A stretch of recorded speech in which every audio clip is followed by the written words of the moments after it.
One of the greatest global issues we face today is malnutrition.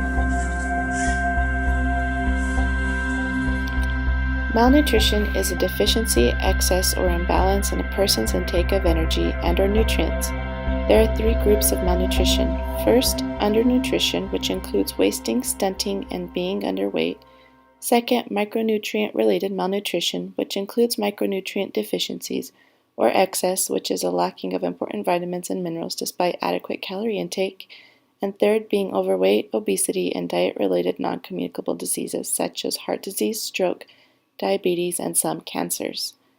In 2014, approximately 462 million adults worldwide were underweight, while 1.9 billion adults and 41 million children were either overweight or obese.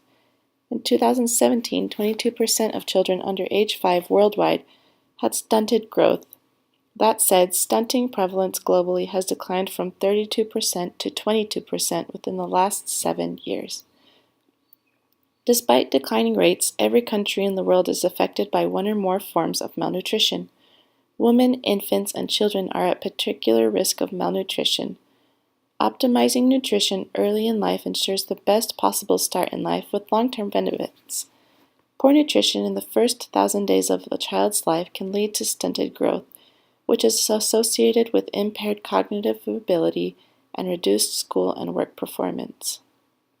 The little boy on the left of this photo is named Eddie, and he lives in Guatemala. He was told by a doctor that he suffers from chronic malnutrition as a result of not getting a correct balance of nutrients in his early childhood due to poverty. He has not only had stunted growth, but impaired cognitive ability and development, which has resulted in poor school performance and quality of life.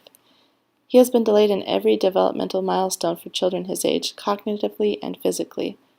Sadly, there are millions of children in his same situation, or worse, who due to the effects of malnutrition could benefit from occupational therapy.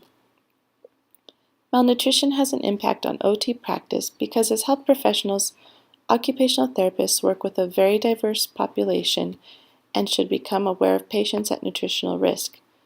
Malnutrition can affect a wide variety of people in different settings, from children in Guatemala living in poverty to old-aged adults living in a nursing home.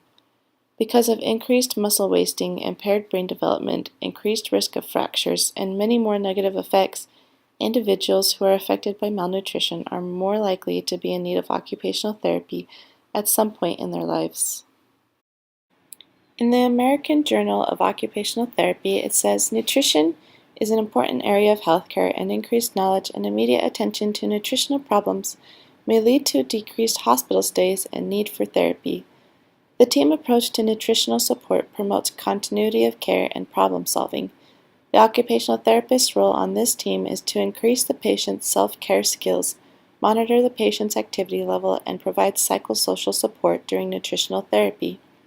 Depending on the client's situation and degree of malnourishment, OTs can serve as educators in explaining the effects of malnutrition and as practitioners, treat clients based on how malnutrition has decreased their ability to engage in meaningful occupations or ADLs.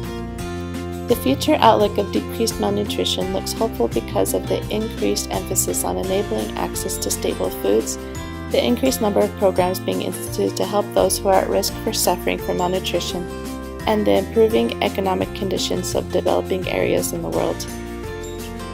In the meantime, occupational therapy is a way to help those suffering the consequences of malnutrition to enjoy life a little more.